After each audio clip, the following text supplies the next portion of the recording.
ॐ दक्षिणास्य समारम्भा शङ्कराचार्यमध्यमा अस्मदाचार्यपर्यन्ता स्मर्या गुरुपरम्परा श्रुतिस्मृतिपुराणानाम् आलयं करुणालयं नमामि भगवत्पादं शङ्करं लोकशङ्करं शङ्करं शङ्कराचार्यं केशवं बादरायणं सूत्रभाष्यकृतौ वन्दे भगवन्तौ पुनः पुनः ईश्वरो गुरुरात्मेति मूर्तिभेदविभागिने व्योमवद्व्याप्तदेहाय दक्षिणामूर्तये नमः। परिज्ञानाश्रम श्रीगुरुशङ्कर परिज्ञानाश्रम शङ्कर सद्गुरु केशववामन कृष्णपाण्डुरङ्ग आनन्द परिज्ञान गुरु सद्यो जात शङ्कर सद्गुरु गुरुर्ब्रह्मा गुरुर्विष्णु गुरुर्देवो महेश्वरः गुरुः साक्षात् परब्रह्म तस्मै श्रीगुरवे नमः। ॐ सहनाववतु सहनौ भुनक्तु सह वीर्यङ्करवावहै तेजस्विनावधीतमस्तु मा विद्विषावहै। ॐ शान्ति शान्ति शान्तिः। पार्थाय प्रतिबोधितां भगवता नारायणेन स्वयं व्यासेन ग्रथितां पुराणमुनिना मध्ये महाभारतम् अद्वैतामृतवर्षिणीं भगवतीम् अष्टादशाध्यायिनीम् अम्ब त्वामनुसन्दधामि भगवद्गीते भवद्वेषिणीम्। यं ब्रह्मा वरुणेन्द्ररुद्रमरुतः स्तुन्वन्ति दिव्यैस्तवैः वेदैः साङ्गपदक्रमोपनिषदैः गायन्ति यं सामगाः ध्यानावस्थिततद्गतेन मनसा पश्यन्ति यं योगिनः यस्यान्तं न विदुः सुरगणाः देवाय तस्मै नमः। So far in the 13th chapter, Lord Krishna gave a very brief description of Kshetram and Kshetrajna, which was almost like a very, very tough capsule to bite. And after that now, Bhagwan Krishna is talking about what is called as the next one of the next set. Jnanam and Gneyam he's going to talk about. Now, Jnanam he has already started talking about. Now, what is Jnanam? Here, Bhagwan Krishna takes Jnanam as the instruments of knowledge. What are these? What is this Jnanam? These Jnanam are a set of values, a set of sadgunas, which are supposed to be acquired by every mumukshu, which are very conducive for this Atmajnanam, this Abheda Jnanam to root itself properly in the intellect. And these are basically meant for the Paripakvata or for the maturity of the intellect. And in this mature intellect is where this Abheda Ishvara Jiva or Jiva Brahma Abheda Jnanam gets properly rooted. And last time we saw the first verse, 9 values we talked about 20 values Bhagwan Krishna is giving. And in the 7th verse, we saw amanitvam, adambitvam, ahimsa, kshantihi, arjavam, acharyopasanam, shaucham, sthiryam, atma vinigraha. I'm not going to again now summarize it because, I have already done it in the last class. Otherwise, I'll get stuck there. So we'll move further. So in the 8th verse, now we'll go to the 8th verse of the 13th chapter here. Indriyartheshu vairagyam anahankara yevacha janma mrityu jara vyadhi dukkha doshanudarshanam. So here we will first take anahankara. Because, after that, this Indriyartheshu Vairagyam and Janma Mrityu Jara Vyadi, it can be connected very easily to the next verse. It will be a continuation, the next verse. So, what is this Anahankara? Now, I have already talked about Manitvam and Dambhitvam last time. Manitvam means what? That in my mind, I have the feeling, it is at the thought level that I know everything. I have the Swatmani Pujyatva Bhavam. In the sense, I'm something great. Everybody should respect me. Everybody should recognize me. That kind of a feeling that I have in the mind, at the thought level, that is what is called as Manitvam. And what is Dambhitvam?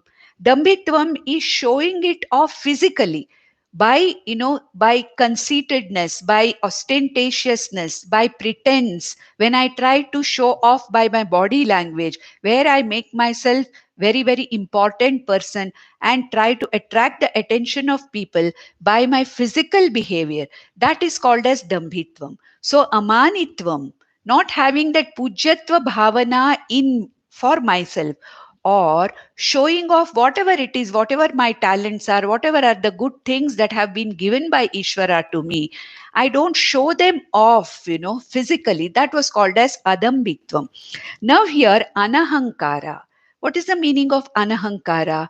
Anahankara means all the time, ahankara means what? The same thing, that manitvam, but I express it verbally. So, these are the three levels of expression of self conceitedness.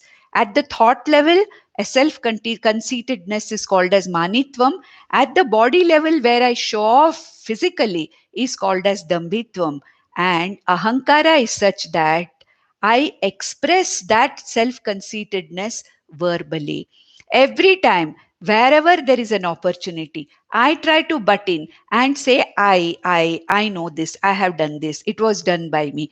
I want to kind of verbally show off whatever I feel I have got, or whatever I feel I am an expert in, or whatever it is. So, anahankara means even at the verbal level, I don't try to actually make myself important or prominent among other people.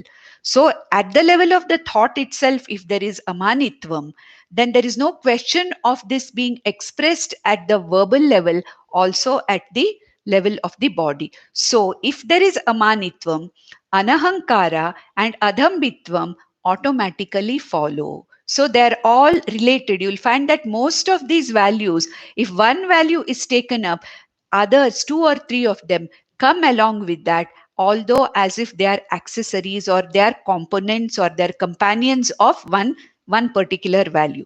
So anahankara is not verbally boasting about myself. That is anahankara. Very necessary, because most of the time we find that people are waiting to kind of self promote themselves, talk about themselves.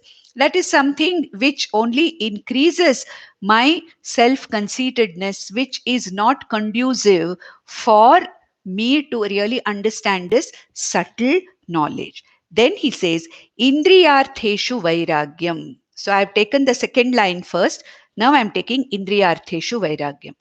What is the meaning of this? It means that a sense of disinterest, or a sense of not much of an attachment to the objects of the senses or the objects in the world.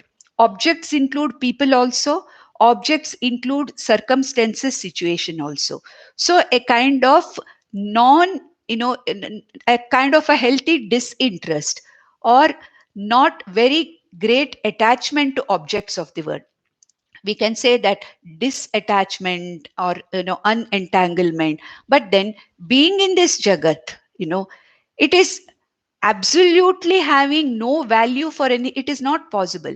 Absolute vairagyam may not be possible, especially for people like us, who are living in a family, who have to take care of so many things. Absolute vairagyam may not be very very feasible, but to a large extent, a kind of a detachment and disentanglement from the objects of the jagat, it is called as indriyartheshu vairagyam. How this vairagyam is explained is, give the right value to whatever that thing deserves, not overvaluing something or undervaluing something. Let us take, for example, money. Money has its own value. What is its value? It has the buying power. It can give me some kind of comforts. I can buy things which give me comfort. But then, When I overvalue money and say that money is the only thing which gives me security, without money, I don't have any security. Then what am I doing? I am giving this money much more value than what it really has. On the other hand, if I say I don't even want to touch money, I'm not bothered about money, I don't care, that is also not the thing. That means neither giving overvaluing something nor undervaluing something, but understanding with maturity that everything has its own value and it is useful for me, I will use it for the value which it has got.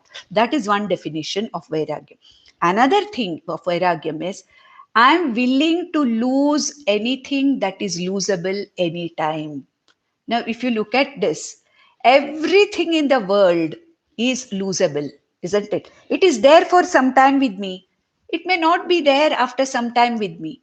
Whatever thing I really am attached to, that may go away from me, or I may go away from it. It is possible.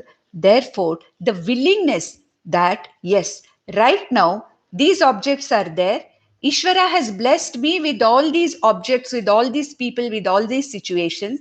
It's all right. But then it is possible that I can lose any of them anytime. The willingness, the preparedness to lose whatever is losable is also called as vairagyam. And how do I develop this vairagyam? The capacity, or you know, the the way I can just the preparedness to lose whatever is losable, or giving something its right value. How do I develop it? Here Bhagwan himself says that Janma Mrityu Jara Vyadhi Dukha Doshanu Darshanam. If we can see that all the objects in the world, all the people around in the world, all the situations, including my own body, is something which is associated with dot Janma, Mrityu, Jara, Vyadhi. Correct? People who are close to me, to whom I am unduly attached, or by undue attachment to my own body, if I can see the doshas, if I can see the deficiencies in them, what are those deficiencies? Everything that is in and around me, including my body, is born, it undergoes changes, it undergoes aging process, it has vyadhi or roga. So janma, there is then jara, aging, vyadhi is there, roga is there, disease is there, mrityu. Ultimately, it dies. Even this body, it is born, it is constantly undergoing changes, it can fall sick anytime, it can degenerate, and ultimately one day it has to die. And ultimately, all the objects of the Jagat, may be giving me some happiness right now, but in acquiring them, there is so much of dukkha. It is difficult. I want something, it may not be very easily available. I have to struggle and incur a lot of unhappiness and dukkha when I want to acquire something, when I'm unduly attached to it. And then to keep it and to protect it is another dukkha. Okay, I have acquired something, money. I have acquired money, lot of money. I want so many, so many thousands of, so many lakhs of whatever it is. But then there is so much dukkha in keeping it safe, in protecting it. And then there is a dukkha when it goes away from me. For whatever reason, suddenly it goes away from me. Same thing, if we have a lot of entanglement with some people, we may not be attached to all the people in the Jagat. One small section of the world, which I call as my people, my family, my spouse, my children, my parents, when that my comes above people, there is so much of this attachment. I even start thinking that what will I do without them? Or what will they do without me? If I'm not there, what will happen to them? How are they going to survive? Now, all these things are going to bring about dukkha in me. Therefore, the best way of training the mind to have vairagyam or a detachment from any of the objects of the Jagat is to see the doshas in them. What are the doshas? Dukkha, Janma, Mrityu, Jara, Vyadhi iti dosha anudarshanam. constantly reminding myself, okay, right now, yes, these people are giving me a lot of happiness. I am very happy and content with all these people, but I may go away from them. They may go away from me. I am willing to lose anything which is usable at any time. But hey, Ishvara, right now you have given them to me, and for whatever it is, I am grateful to you, and I will use it dharmically in the proper way and enjoy it. I will not do anything adharmically in such a way that it becomes a bondage to me. This is Vairagyam. And in the next verse, this same thing, this undue attachment to my own body or to people around me, my family members, relatives, whatever it is, or certain objects in the Jagat, certain situations in the Jagat, that extreme severe entanglement attachment, Bhagwan calls it as Abhishvangaha. Abhishvangaha means very deeply attached in such a way that I see myself in them and they are me. So anything happens to them, it has happened to it. Putro nashtaha aham nashtaha. Putro pushtaha aham pushtaha. So that kind of an undue attachment, he calls it as abhishvangaha.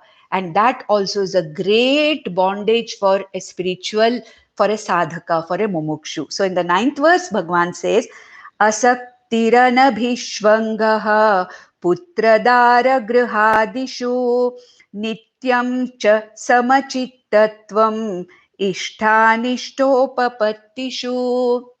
Asaktihi, that means no undue attachment. It does not mean that I neglect these people. Supposing I'm a grahastha, I'm the head of a family. It doesn't mean that I'm indifferent to my family. It doesn't mean that I neglect my family.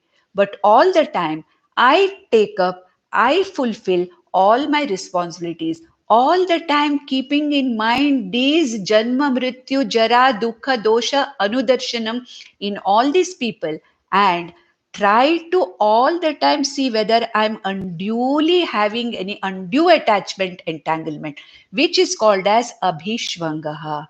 And Bhagwan says there should be anabhishvangaha. Anabhishvangaha means I should try to get out of that very, very deep entanglement with certain a group of things. And what are they? Bhagwan says here, putra dara grihadishu. These three, very important. Putra or putri, my children, and now extended grandchildren also. Dara. Dara means what? Kalatra or spouse. Undue entanglement with the spouse. Then grihadishu, house, my own house, not rented house. There is no abhishvanga for rented house. I don't care what happens if it is my own house. So that undue attachment to my dwelling, where I dwell, my situation, my surroundings, undue attachment to my children and my spouse, my family, and a few things which are around. And I feel if they are there, I am happy. If they are not there, I am also as good as lost. If they are gone, it's as good as I am gone. Their sukha is my sukha. Their dukkha is my dukkha. I forget that every one of them, whether it is my spouse or whether it's my children, they have all come with their own prarabdha. They have all come with their own blueprints. They have come that whether I'm there or not, whether anything else is there or not, they have come with their prarabdha and they are going to fulfill their prarabdha with me or without me. Probably they will do better without me. I think what will happen to them without me? Probably they'll do much better without me. Who knows? Because each one of us have come with our own prarabdha and we have to work out our prarabdha with different people. And when that is over, it is gone. I can't be constantly and unduly attached to any of these people or these things. So this is very important, especially if this knowledge really has to take root in our intellect. Why this knowledge? Even for upasana, even for japa, ekarupa Ishvara bhakti, for just saguna Ishvara upasana, ekarupa Ishvara bhakti, for one japa, 15 minutes, 20 minutes, can I sit in meditation? If I have these kind of attachments, if all the time my mind is dwelling upon all these things, how is it possible? It's not possible at all. Forget about jnanam, which will come later. Then he says, Nityancha samachittatvam ishtanishta upapattishu. Ishta anishta upapattishu samachittatvam. This is what Samatvam Yoga Uchyate, which was called in the second chapter. Our life has, as a bhokta, as a person who is, interacting with this Vyavaharika Prapancha, there are situations which are conducive, Ishta. There are situations which are non-conducive, Anishta. What I want doesn't happen. What I feel I deserve, sometimes it doesn't happen. It doesn't come to me. I feel that yes, I deserve it. It should have happened. It doesn't happen. I feel I don't deserve this. It should not have happened to me. But it happens, because who am I to decide what I deserve or what I don't deserve? How do I know what is that karma phalam which is bringing these ishta anishta situations in my life? So, ishta anishta upapattishu, when any situation which is conducive or non-conducive to me, having samachittatvam. That means, yes, I don't like this situation, but it doesn't matter. It has come to me because probably this is what I have to go through now. It is Ishvara Prasada. I accept it with equanimity, and whatever possible I try to do to get out of an unconducive situation. But at the same time, when there is a choiceless situation, I do not go on complaining or murmuring about it. I accept it. Yes, whatever I can do, Bhagwan has given me free will. I will do what is possible, swaprayatna. In spite of that, if I'm not able to do anything about this, if it is a choiceless situation, I accept it as Bhagwan's prasad, and it's something to be learned from that. So, Nityancha Samachittatvam, it is another value that I have to constantly inculcate in me. Every time I don't like a particular situation, I should bring this to my mind.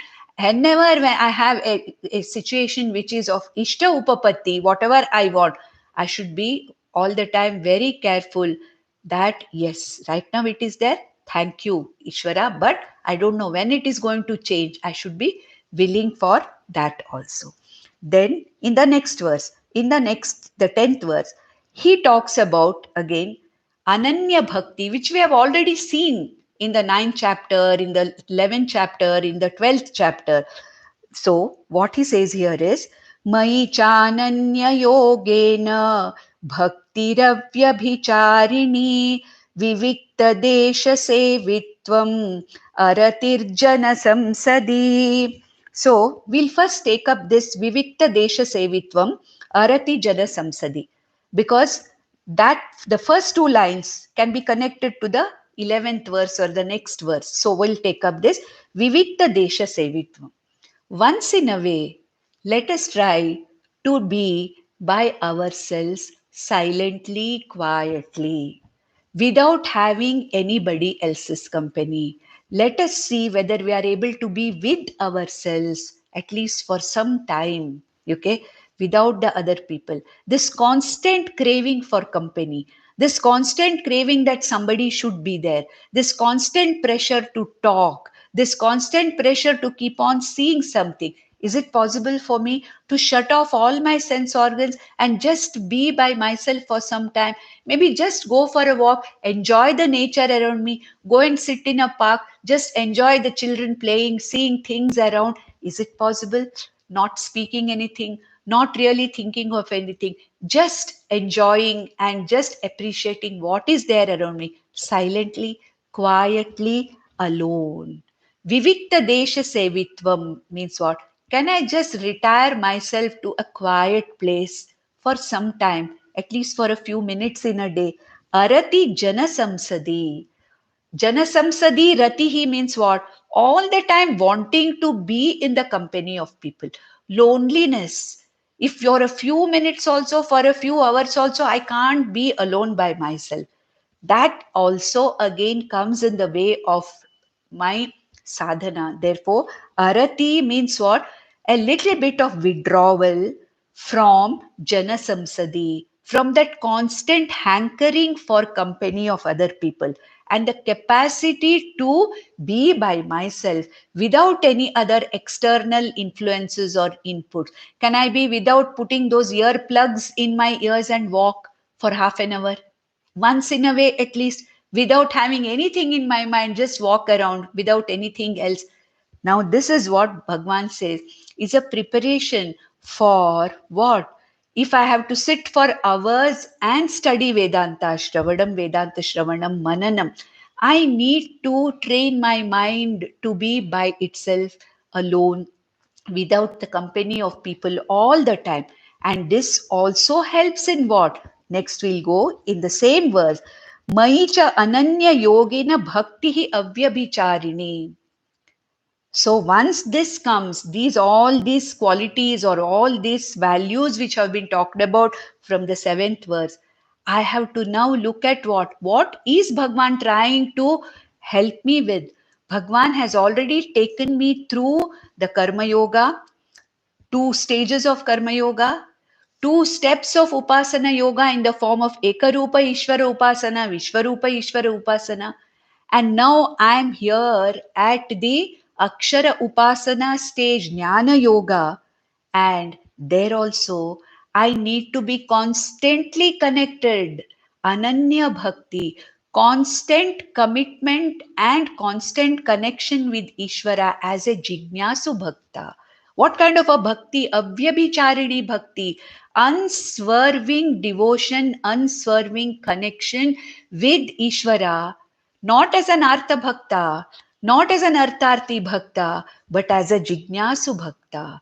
Because now, as an Akshara Upasaka, as a Jnana Yogi, I have to expose my intellect to the Guru's Vakya, Guru Mukhena Shastra Shravanam, Mananam, Nididhyasanam, for which my bhakti to Ishvara, because that is what I want to know. What is Ishvara? What is Brahman? Is Ishvara different from me? Or am I and Ishvara one and the same?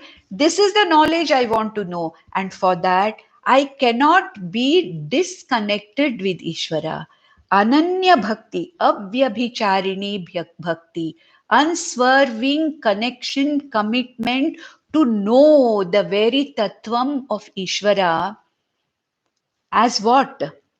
Not being different from him. This is what is called as the Jignasu Bhakti, which has been told already by Bhagwan in the 7th chapter. So, what does this bhakti help me in getting? The next verse, in the 11th verse, he says, Adhyatma Jnana Nityatvam Tattva Jnanartha Darshanam Yetad Jnanamiti Proktam Ajnanam Yadatonyatha. So here Bhagwan says that this kind of a avyabhicharini bhakti, with the mind prepared with all these values which I have talked about, karma yoga by which chitta shuddhi sufficiently has happened, by the different stages of upasana, chitta naischalyam, chitta vishalata has been, inculcated. And all these values have brought in the paripakvata of my intellect to understand this knowledge. Now, what should I do? What should be my value? Adhyatma jnana nityatvam. I should be with this adhyatma jnanam. I should be willing to expose my intellect to allow this adhyatma jnanam to come to me, or I have to be with this adhyatma jnanam guru mukhena shastra shravanam nityam, all the time. If not all the time, at least a consistent listening, consistent shravanam for at least quite a sufficient, a long enough period of time from the Guru, whatever are the words of the Shastra. This should be my next value. After developing all these amanitvam, adambitvam, ahimsa, kshanti, arjam, what are those values for? All those values are basically for me to absorb this Atmajnanam. And I prepare the field and I don't even sow the seed of knowledge. What is the use? All these values will ultimately be of use only when the seed of knowledge, this Abheda Jnanam, is sown. And what is that? This Adhyatma Jnana Nityatvam, the value for this knowledge, to have a value that, yes, I have to listen to this. Shravanam, a value for Shravanam, a value for Mananam, a value for Nididhyasanam, and consistency in that. Spending some time of the day as a discipline, as a value in Adhyatma Jnanam, a value for this knowledge is what is called as Adhyatma Nityatvam. And from that, what happens? Tattva Jnanartha Darshanam. Now, what is the purpose of this Adhyatma Jnanam? To know the meaning, Tattva Jnana Artha Darshanam, to have this Samyak Darshanam, to have this clarity of perception as to what our Vedas are talking about, what Vedanta is talking about, what is Krishna talking about in Bhagavad Gita, what is this Sarvopanishado Gavo Dogda Gopalanandana, what is this? What is this Amritam of the Upanishads which Lord Krishna is trying to give in these 700 verses of Bhagavad Gita? Understanding this is what is called as the Tattva Jnanartha Darshanam. That means a value for Atma Jnanam, a value for understanding what our scriptures, what Vedanta is trying to tell me. Okay, so he says this is the last, of the 20 values, because ultimately all these Amanitvadi values were meant for what? To make my intellect mature enough so that this Atmajnanam gets rooted very well. And if I don't have the value for this Atmajnanam, then following or practicing these values or imbibing these values is of no use at all. So, a value for this knowledge, that I should know what the Shastra is saying, itself is described here as a value. And to understand and have the clarity of vision which Bhagavan wants us to have, the Samyak Darshanam which Bhagavan wants us to have, and the Jnani Bhakta which Bhagavan wants us to become, that also is told by Krishna as a value. That is the one which I have to practice. So, with this, those values or the instruments of knowledge which are necessary for the paripakvata of my intellect to understand and to absorb this knowledge, this is over. And what he says is, Yetad Jnanam iti proktam. All these 20 values, what are they? Amanitvam, Adambitvam, Ahimsa, Kshanti, Arjavam, Acharyopasanam, Shaucham, Sthiryam, Atma Vinigraha, Indriyartheshu Vairagyam, Anahankaraha, Janma Mrityu Jara Vyadi Dukkha Doshanudarshanam, Asaktihi, Anabhishangaha Putradara Grahadishu, Nityam Sa Samachitatvam, Ishtanishtopapatishu, Maicha Ananya Yogena Bhaktiravya Bicharini, only one value, Vivikta Desha Sevitvam, and Arati Jana Samsadihi. Last two, Adhyatma Jnana Nityatvam. Lastly, Tattva Jnanartha Darshanam. These 20 values are those values which one has to inculcate if one wants to have a proper jnanam, or the proper idea or the clarity of vision of what our scriptures are talking about. The important thing here, once we should understand, is none of these values are independent. They're all inclusive. If you have one value, so many others come. If you follow just amanitvam, adambitvam, anahankara, ahimsa, kshanti, arjavam automatically comes. That is why our Guru used to say that, these values are like what? They are like, a cup of noodles. If you try to take only one noodle, it's not possible. When you try to pick up noodles with a fork or a spoon, a bunch of them come together. So these values are like that. Pick up any one value, doesn't matter. Every day, let us try to, concentrate on one of these values. We'll find that so many others are inclusive. They're all inclusive. Interest in this Atma Jnana, brings about automatically bhakti. Automatically, it brings about a value for being alone for some time, and the value of not constantly being or hankering for company. So, one of these values will get four or five values together, and these values or sadgunas being the very instruments of knowledge. These values which help one to internalize this Atmajnanam, Krishna called these set of 20 values as Jnanam itself. And he says, Ajnanam yatato anyatha. Okay, if we don't follow any of these, then it is called as Ajnanam. And now how many are over? Kshetram has been described. Kshetrajnam has been described. Very intense description in a short way. This jnanam, values to be inculcated as instruments of knowledge, is over. Now, the other part of this jnanam neyam. What did Arjuna ask for? Purushaha prakriti. Okay. Kshetram kshetrajnaha. Jnanam neyam. Three sets he asked. So Krishna chose to take up Kshetram and Kshetrajna first, which is going to describe again later. And then secondly he took up Jnanam, which is over. Now what is remaining? Neyam is now there in that set. So now from the 12th verse onwards, Bhagwan is going to take up Neyam. So what is this Neyam? He says, Neyam yattat pravakshyami yajñātvāmritam अनादिमत् परम ब्रह्म न सत्तन्ना saduchyate. So Arjuna, you ask me what is Neyam. Neyam means what? What is that to be known?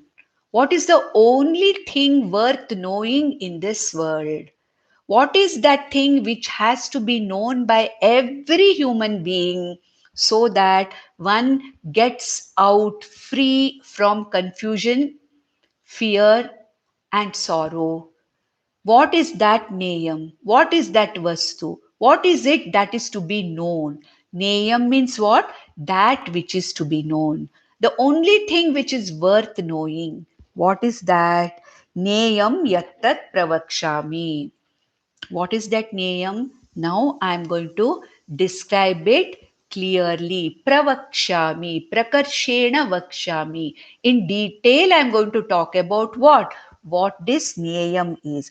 Yajñatva. Why should you know it? Yajñatva, knowing which amritam ashnute. Knowing which you are forever free from what? Our confusion, delusion, and also dukkha, vishada, Arjuna Vishada. That's what he wanted to get out of, isn't it? The whole Bhagavad Gita is nothing but Lord Krishna's attempt to get Arjuna out of his sorrow, his Vishada.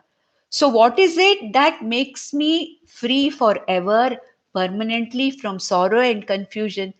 That freedom which we call as moksha, okay, that amritatvam or moksha, that is what is going to be attained by a person who knows this. This means what? That which is to be known. And what is this to be known called as? It is called as Brahman or Brahma. We saw that in the 8th chapter, Aksharam Brahma.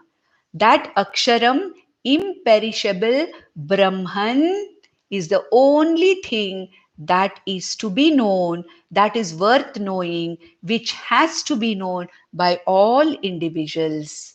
Because it is the knowledge of this Aksharam Brahma which really frees you forever from the bondage of Shoka, Moha, and Dukkha, from all your Vishada.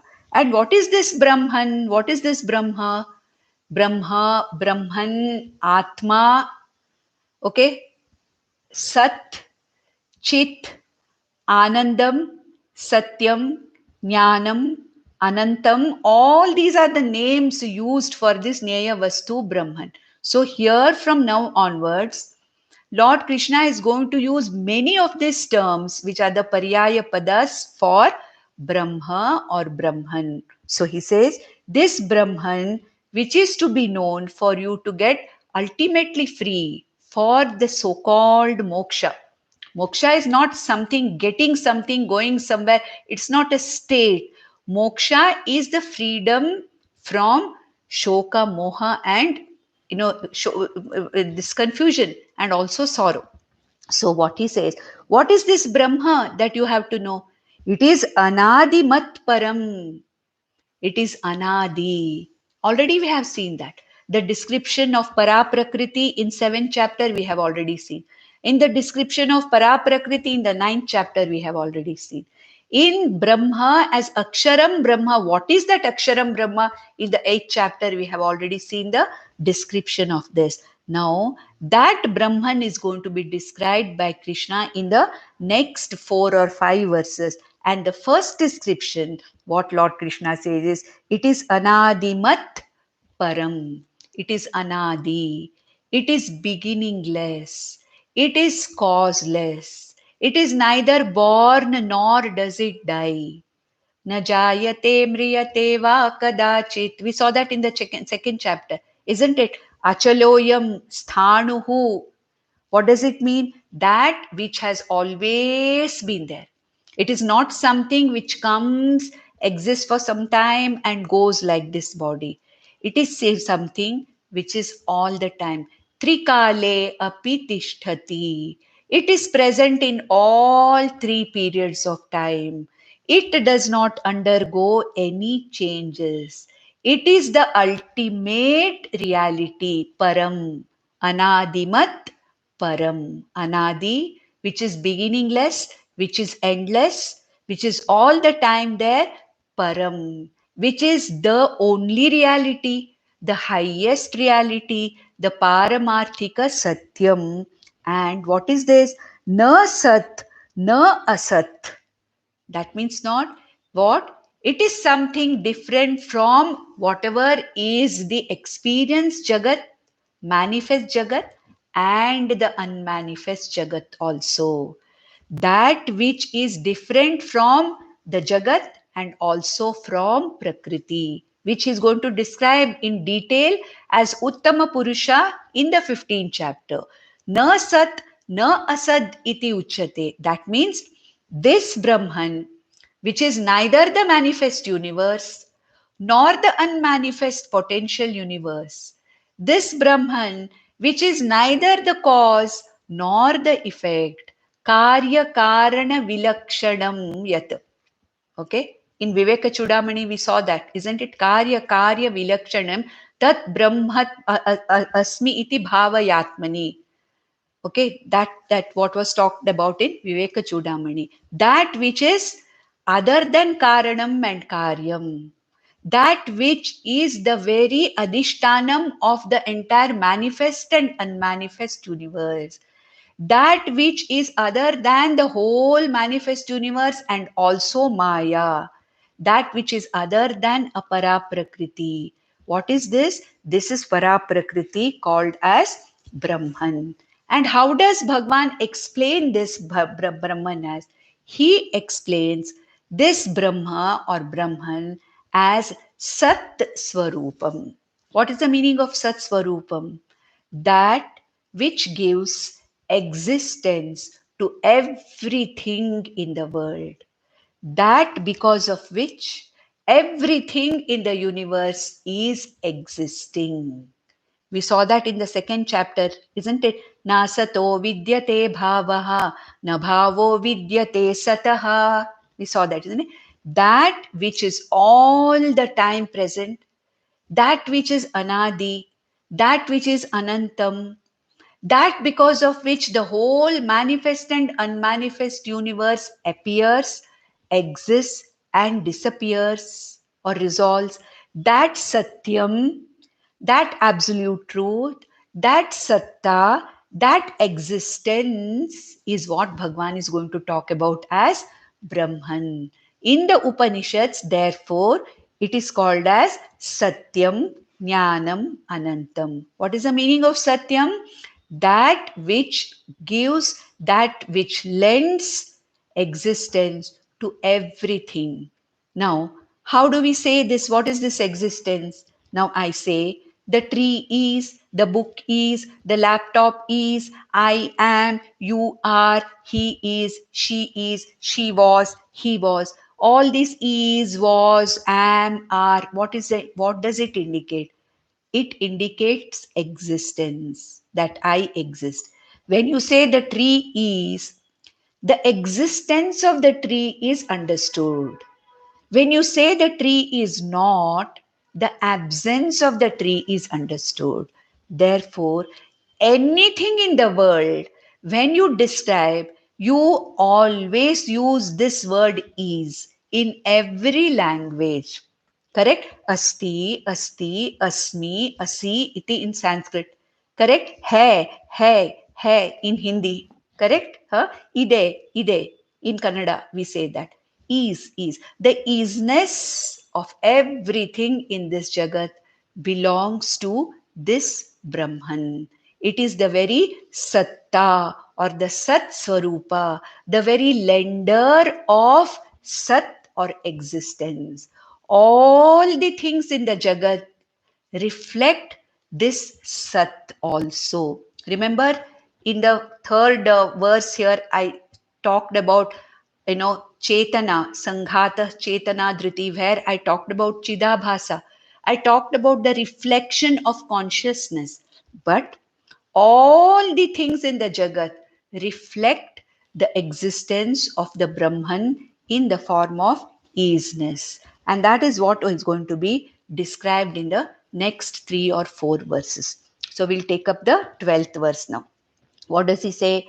Sarvatah panipadam tat sarvatokshishiro mukham sarvatah shrutiman loke sarvamavritya tishtati. This Brahman sarvam avritya tishtati. This Brahman is the isness or the existence in Sarvam Avritya. In everything that is there, this Brahman manifests as the very isness. The isness of the tree is Brahman. The isness of the book is Brahman. The amness is the isness of me, this body, mind, sense complex is nothing but got or which is borrowed from Brahman. So here he says sarvam avritya tishtati. Last line.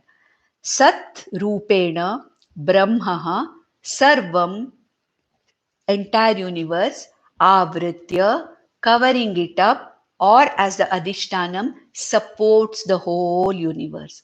And therefore he says sarvataha pani padam tat.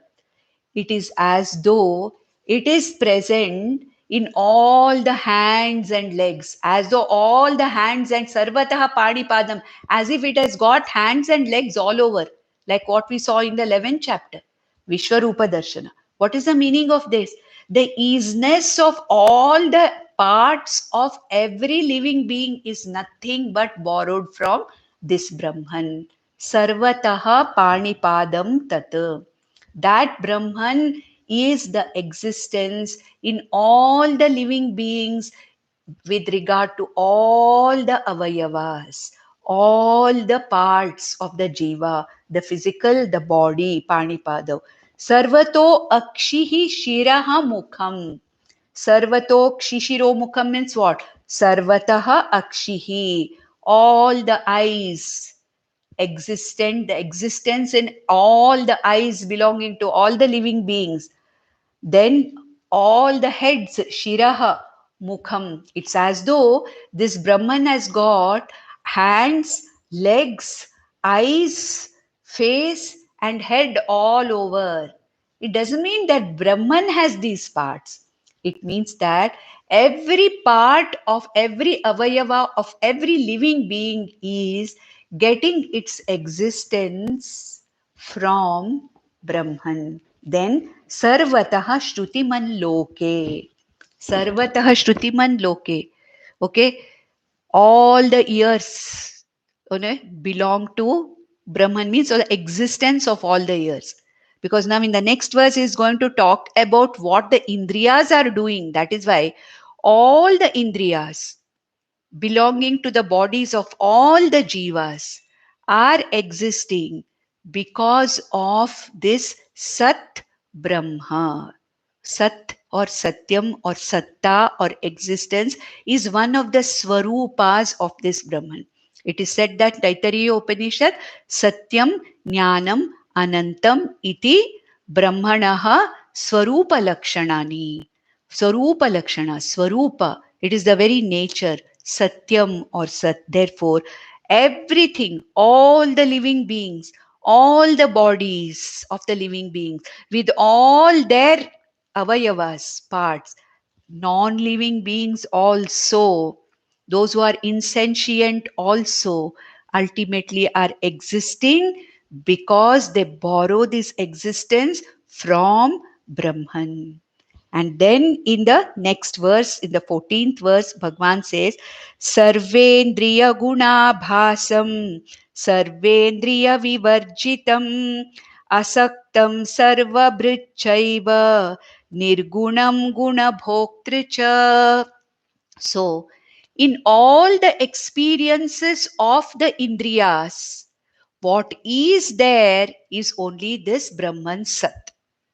Sarva Indriya Guna Abhasam. All the experiences of every Indriya. Now, when I hear something, what do I say? There is sound. Correct? When I see something, what do I say? There is a pot. There is this laptop screen in front of me. So, whatever I have experienced through the eyes and understood, in all those experiences, the easiness is there. The sound is which is heard by the ear. An object is which is seen by my eyes. An object is which is smelling, which is grasped by my nose. The taste is which is tasted by my tongue for wherever the taste is. And there is a touch is. Okay. I'm touching the book. The touch is. This is touch. The book touch is there. So all the Sarva Indriya Guna Abhasam, all the experiences of every sense organ or Indriya are what? Are experiencing the easiness of every object of its perception. At the same time, Sarvendriya Vivarjitam, Brahman itself does not have any avayavas or indriyas. It is niravayavam. It is one satta ghanam. Ghanam means what? It is unbreakable, unbroken, continuous existence. It only gives existence. It lends existence. In it, everything is existent. But itself is not affected by any of these things, nor does this Brahman have any avayavas. So, sarva indriya vivarjitam. You must remember, matsthani sarva bhutani, nacha matsthani bhutani. Namam karmani limpanti. All the karmas, all the experiences of the indriyas are happening where? In Brahman, in Atma. But then nothing is affecting this Brahman. Brahman and Atma is same. When you talk from the context of the world, you call it Brahman. When the same Brahman Sat Chit Ananda is talked about from the context of an individual jiva, it is called as Atma. There is no difference between Atma and Brahman. Only the reference point. Now, Bhagwan is talking about it as Brahma or Brahman from the point of view of the whole samashti existence outside. So he says, it is that which gives the existence to all the experiences that are gathered by all our sense organs. But by itself, it is divisionless. It does not have any avayavas. Like this body, it can be divided into different avayavas, isn't it? And it is not one uniform mass. With one hand also one can survive. With one eye also one can survive. But what is Brahman? It is Satta Swarupam, existence, pure existence, which is not divisible, which cannot be divided into different parts, Niravayam. But that which is the very basis, the very adhishtanam on which all the experiences of all the sense organs are based. And asaktam sarva brichaiva, it is filling everything. It is sarvam avritya tishtati, which we have seen in the last verse. Though this existence is in and through everything, it is not affected by what it pervades. Maya tatamidam sarvam jagat avyakta murtina, he said, Krishna. Where? In the 9th chapter. This avyakta murti maya tatam idam sarvam jagat avyakta murtina. This as Sat Brahma, as the consciousness Chit Brahma. Sorry, I'm avyakta. I'm not available for grasping or perception, but then I'm the one because of which, sorry, everything is existing. So, asaktam, I'm not involved. I'm not affected by any of the indriya vyavahara that is happening. I'm not affected by any of the vyavahara that is taking place. But without me, without my presence, without this sat, without this adhishtanam, no vyavahara can take place. No experience can take place. And nirgunam guna bhoktricha. I am the nirguna. I don't have any kind of attributes.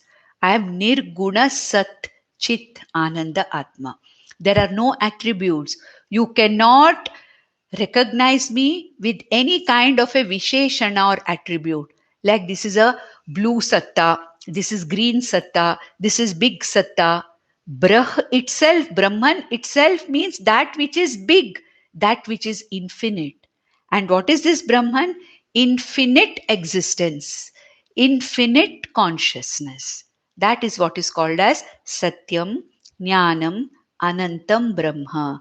Anantam Satyam, Anantam Jnanam iti. It is called as here Nirgunam. I am this Brahman or I. We have to say it ultimately. I have to understand that Brahman existence as I. That there is time for that. That we'll see. But this Brahman is the very Swarupam, whose very nature is that of existence. It lends existence to everything. Everything that is there existing because of Brahman, which provides the adhishtanam or existence. It is that because of which all the indriyas are able to do their vyavahara, but not affected by the indriyas vyavahara. And all the gunas are in it because Maya is also borrowing, Prakriti is also borrowing existence from it. But at the same time, none of these gunas are affecting this Sat or Brahman. Therefore, I am the Nirgunam Brahma. Okay? Sarvagatam Brahma, Nirgunam Brahma, Gunabhoktricha. Because of me, a jiva is able to experience all the gunas.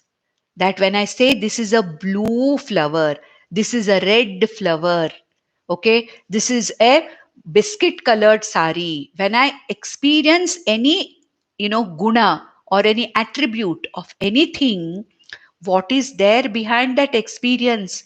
All the gunas are experienced by me because of this Sat Chit Atma.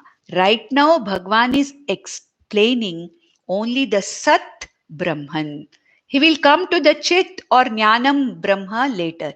Now he's talking about that Brahman as what? Sat Swarupa, Anadimat, Param, Sarvatah Panipadam Tat, Sarvatah Akshihi Shiraha Mukham, Sarvam Avritya Tishtati, Sarvendriya Guna Abhasam, Sarvendriya Vivarjitam, Asaktam, Sarvabhritchaiva, which fills everything, which fulfills everything with existence, not affected by it.